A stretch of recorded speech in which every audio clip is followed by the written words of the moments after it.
Muy buenos días, gracias por estar ya en compañía de Bea Canal y este espacio del Instituto del Olivo. Sean bienvenidos, Elvira Garrido, un abrazo fuerte hasta América del Sur. Gracias por estar tan puntuales con nosotros. Jenny Montenegro también, bienvenida, y a todos ustedes que luego se conectarán y verán este estudio en diferido, también reciban un abrazo fuerte. Y pues bien, daremos paso directamente a nuestro estudio del día de hoy porque el tiempo se nos va como agua. Y usted recordará que hicimos una breve pausa en cuanto al estudio que nos traía, que atraía nuestro interés en los últimos meses. Y es que hemos estado estudiando esa preciosísima carta a los hebreos, pero por razones del calendario hebreo y que la semana pasada se estuvo celebrando la fiesta de Purim, pues nosotros hicimos una breve pausa y le dedicamos un tiempo a este hermoso libro también de Esther, en donde hay unos tesoros hermosos escondidos, codificados dentro de sus páginas.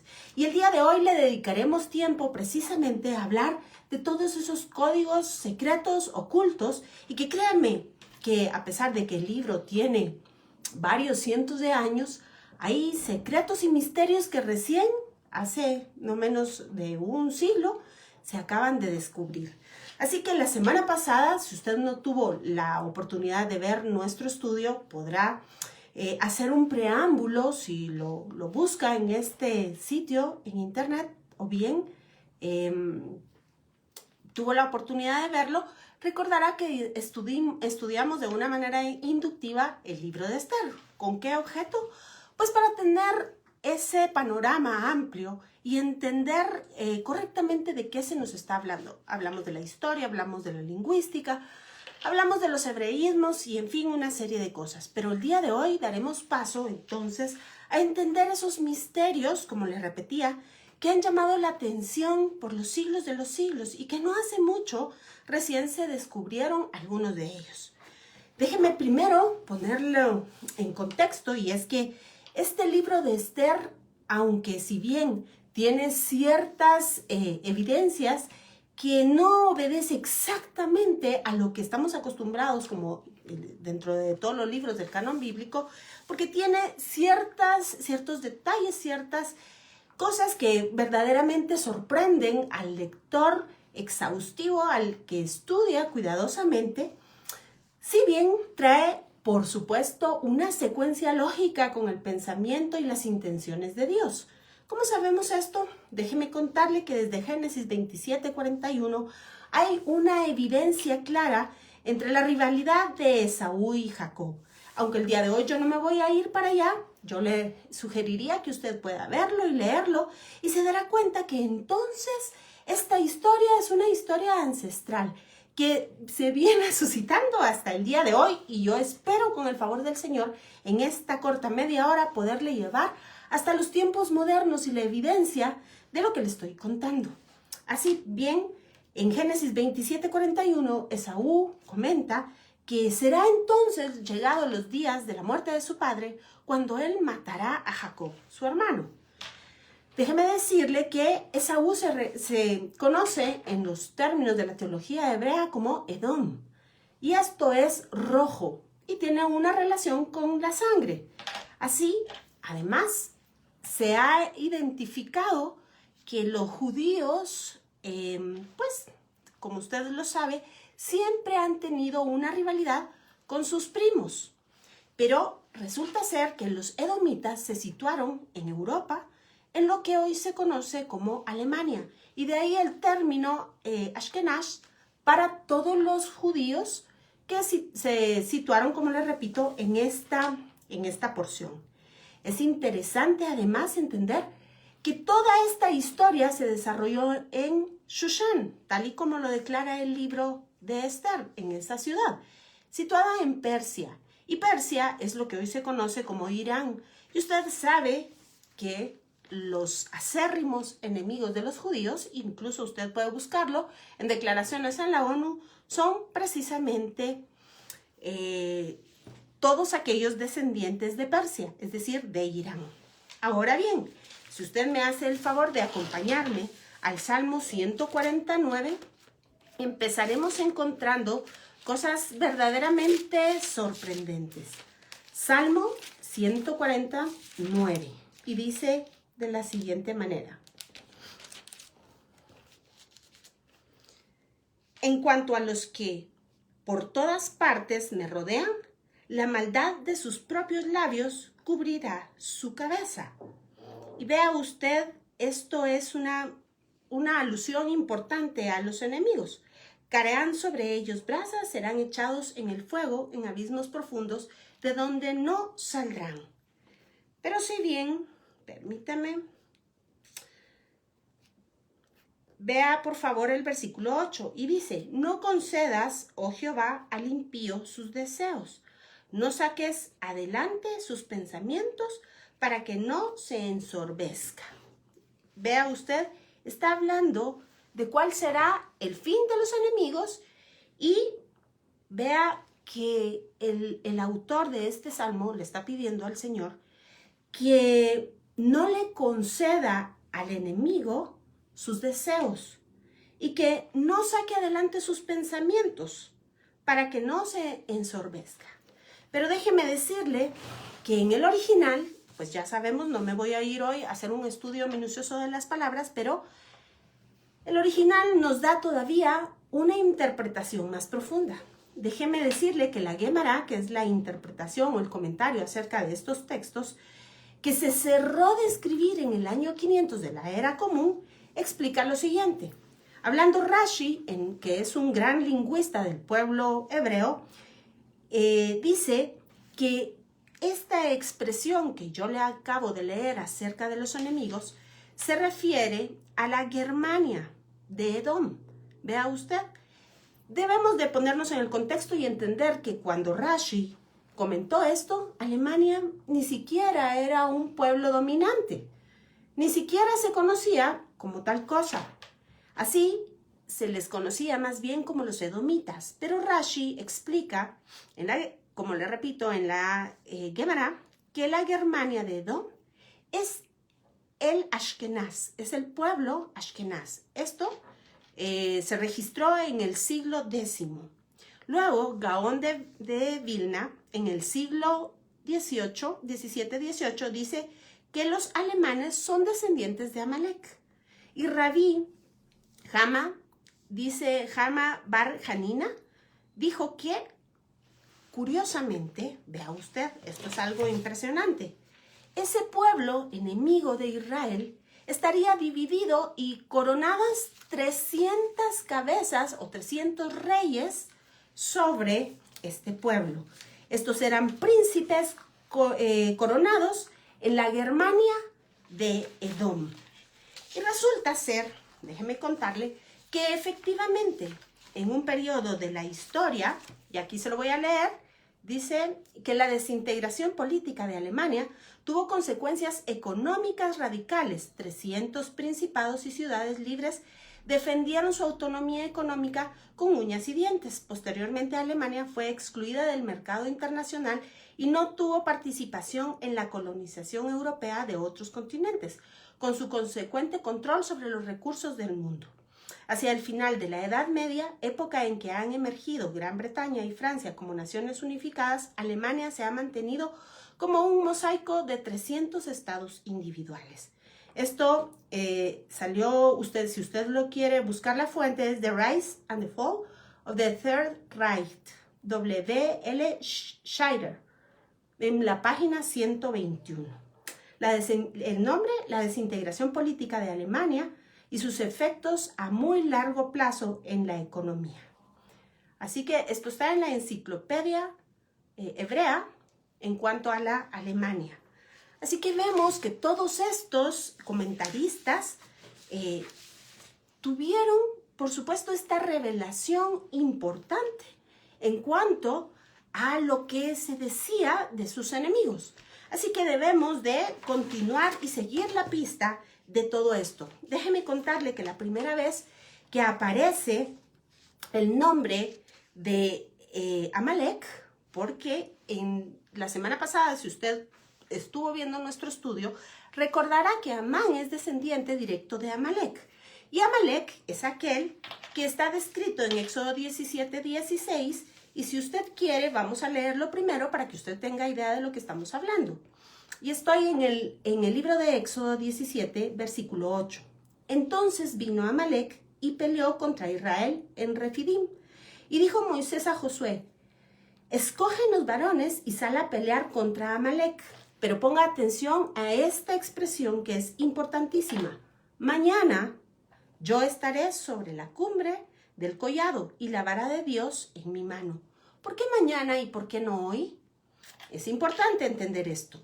E hizo Josué como le dijo Moisés peleando contra Amalek, y Moisés y Aarón y Hur subieron a la cumbre del collado, y sucedía que cuando alzaba Moisés su mano, Israel prevalecía, mas cuando él bajaba su mano, prevalecía Amalek.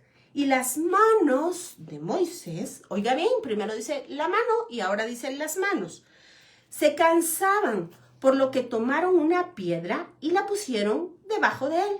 Y se sentó sobre ella, y Aarón y Hur sostenían sus manos, y el uno de un lado y el otro de otro. Así hubo en sus manos firmeza hasta que se puso el sol. Y Josué deshizo a Amalek y a su pueblo a filo de espada. Y Jehová dijo a Moisés, escribe esto para memoria en un libro, y di a Josué que raeré de todo la memoria de Amalek de debajo del cielo. Pero si es así, ¿por qué aparece posteriormente alguien que trae este linaje? Ya lo entenderemos. Versículo 15. Y Moisés edificó un altar y llamó su nombre Jehová Nisi, o mi estandarte, y dijo, ponga atención a este verso, verso 16. Por cuanto la mano de Amalek se levantó contra el trono de Jehová, vea usted que atacar al pueblo de Israel es como atacar el trono mismo de Dios. Jehová tendrá guerra con Amalek de generación en generación. ¿Y es que sabe qué sucede? Por supuesto, nuestro Dios es el vencedor. Y el pueblo de Israel siempre, siempre, siempre ha contado con la ayuda del Dios Todopoderoso.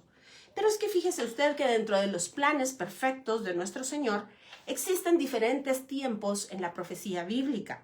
Hay un tiempo que es inmediato, mañana, como tal cosa, al día siguiente. Pero también en estos términos proféticos y escatológicos, el mañana se refiere a un futuro muchas veces lejano. Y de esto es lo que nos servirá para dar pie al paso de la explicación de esta profecía. Así pues, le decía que la primera vez que aparece el nombre de Amalek es precisamente en el libro de Génesis.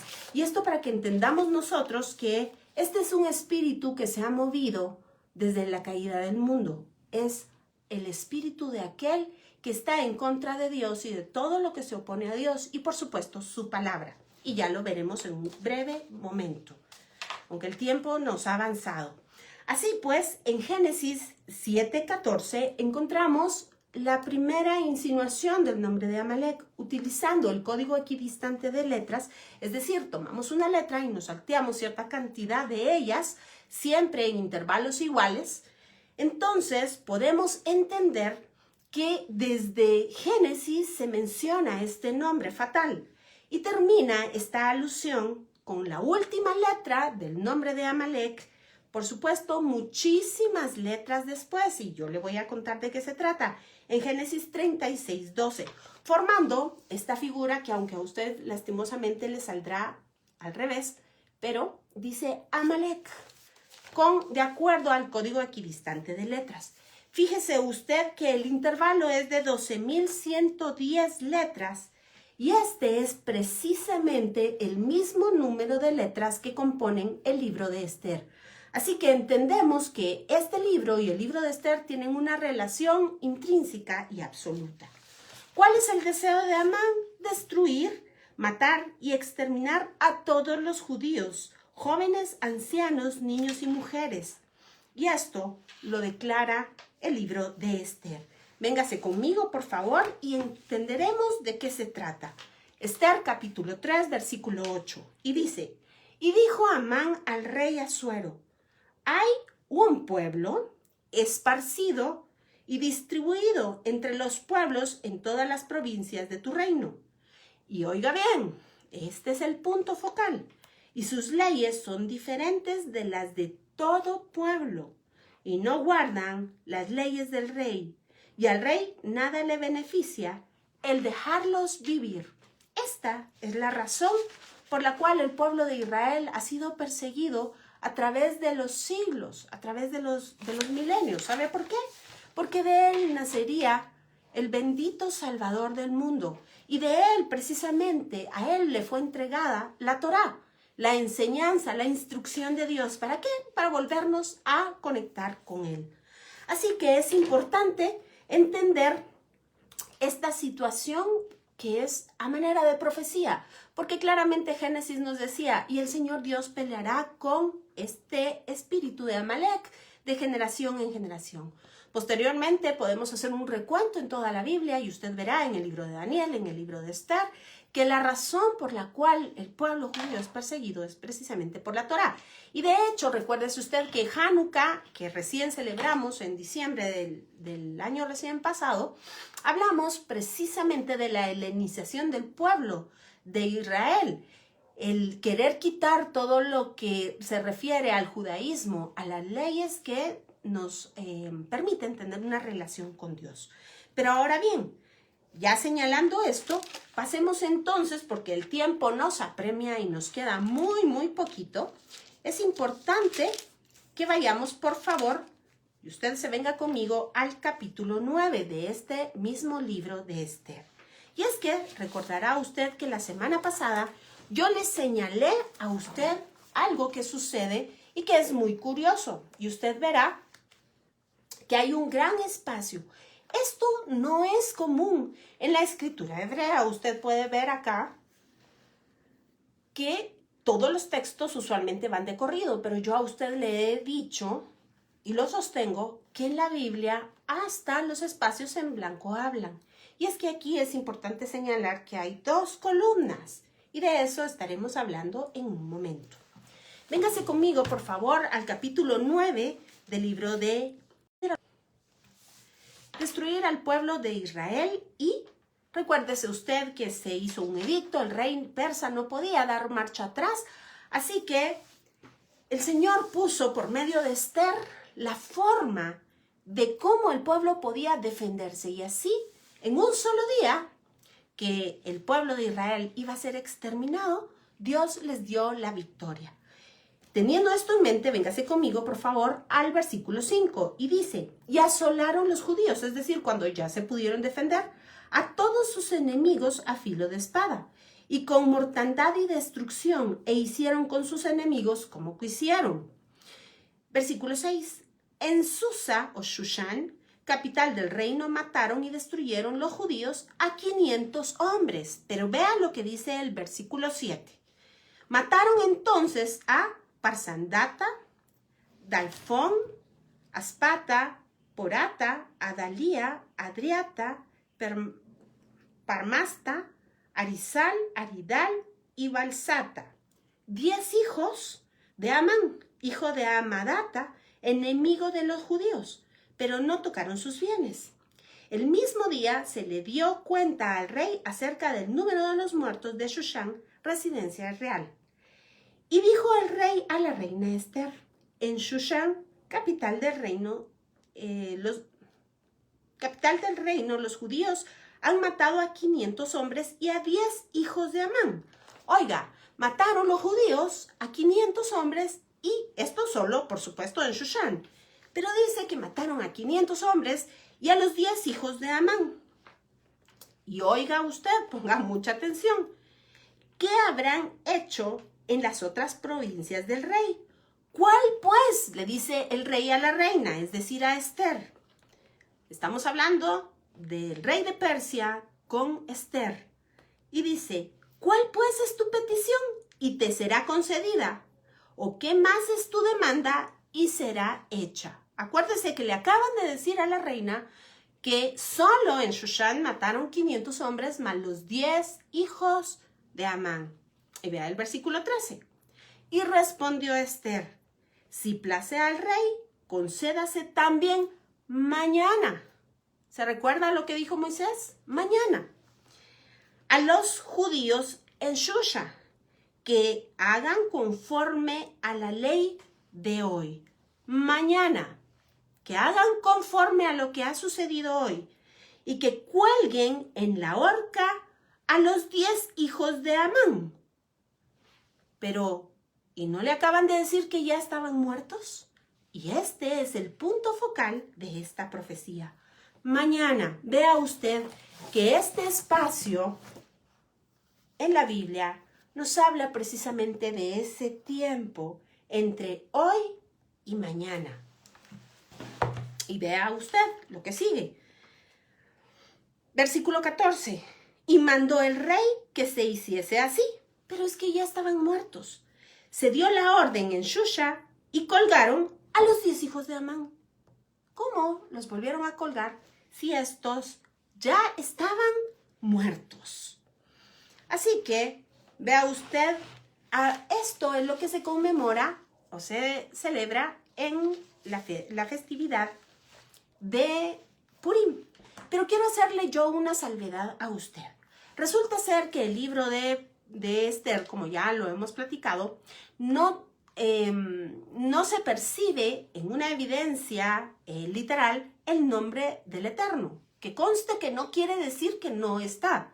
Hoy creo que no nos va a tocar, no vamos a poder tocar este tema, pero créame que ahí está el libro del Eterno. Por supuesto, está escondido. Pero además, en un sentido de una interpretación superior, los sabios han entendido que cuando se habla del rey Hashverosh es precisamente hablando en relación al rey persa. Pero cuando se menciona solamente la palabra rey, entonces, vea usted, se está hablando en relación a Dios. Así, venga conmigo y le voy a volver a leer este texto. Y dice, y mataron entonces a los 10 hijos, y no se los voy a leer porque son complicados.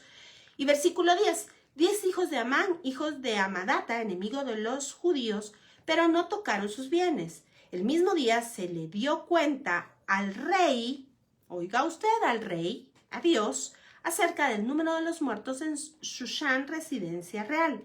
Y dijo el rey, es decir, Dios, a la reina, en Shushan, capitán del reino, los judíos han matado a 500 hombres y a 10 hijos de Amán. ¿Qué? Vea usted que es Dios el que le está preguntando a la reina. ¿Qué habrán hecho en las otras provincias del rey? ¿Cuál pues es tu petición y te será concedida? ¿O qué más es tu demanda y te será hecha? Versículo 13. La reina le contesta a Dios. Y respondió Esther, si place a Dios, concédase también a la posteridad, mañana, a los judíos en Persia, que hagan conforme a la ley de hoy. Y luego dice, que cuelguen en la horca, mire lo específico que es, en la horca, a los 10 hijos de Amán. Así que vemos que aquí hay, por supuesto, mucha profecía de la cual estaremos platicando y ya solo nos quedan 5 escasos minutitos. Así que es importante ir entendiendo todo el sentido que se le va dando al texto. Y pues bien, déjeme contarle que la tradición dice en estas columnas, esto no lo dice la tradición, esto sí está en las columnas. Aquí están los 10 nombres de los hijos de Amán y de este lado hay una expresión curiosa que es Ia, Beet. Y esto es muy, muy curioso, no es usual tampoco, ni las columnas, ni la forma en la cual está esto descrito. Y es que fíjese usted que esto sí lo dice la traducción. Cuando los hebreos leen la Megilat de Esther, leen de una sola los 10 nombres, Y esto hace referencia al día en el cual los persas querían eliminar a Amán específicamente, querían eliminar al pueblo de Israel, pero fue al revés. En un solo día, los judíos vencieron y mataron a los 10 hijos de Amán. Pero, le repito, hay aquí una expresión muy, muy curiosa y dice, muchísimas gracias, Jovi Isma, muchas gracias, Jorge Argueta, muchas gracias a quienes no he podido saludar por estar con nosotros. Yo sé que esta es una lección que hace palpitar el corazón y ver cómo nuestro Dios es soberano siempre. Así le decía, esta expresión es una expresión curiosa porque cuando sucede lo mismo en el hebreo y en el español, usted hace mención de una lista, usted nada más pone en un texto una coma de por medio. Y más o menos es lo que sucede en el hebreo. Leonardo, también un abrazo fuerte hasta América del Sur. Muchas gracias por estar con nosotros. Y bien, le decía que aquí hay una expresión poco común y es be'et. Y esto quiere decir y-a. Así, cuando se lee esta Megilá, se lee así. Mataron entonces a Parshandata y a Dalfón y a Aspata y a Porata y a Adalia y a Aridata y así sucesivamente. Pero entendemos que de acuerdo a la lingüística esto no es necesario, sino que únicamente debía de leerse como una secuencia. ¿Por qué razón ocurre esto? Es que fíjese usted que al terminar la guerra se hicieron unos juicios y de los cuales le voy a platicar más adelante y encontraron a 10 criminales nazis culpables. Y entonces este espacio nos habla de cada uno de los hijos de Amán, pero además le suma, por supuesto, en una forma codificada, el nombre de cada uno de estos criminales nazis. Y, repito, no fueron 10, fueron 11 los criminales nazis que fueron sentenciados a la pena capital por delitos de guerra. Y esto se conoció como el juicio de Nuremberg. Así que, aunque no es obvio el nombre de cada uno de ellos, el hecho de poner la partícula IA hace una referencia a estos. Así, déjeme contarle que en agosto de 1945, representantes de Estados Unidos, Gran Bretaña, la Unión Soviética y Francia firmaron un acuerdo que contemplaba conformar un tribunal que enjuiciara a criminales de guerra. Las actividades de esta comisión culminaron en el Acuerdo de Londres de 1945, que estableció el Tribunal Militar Internacional de Nuremberg.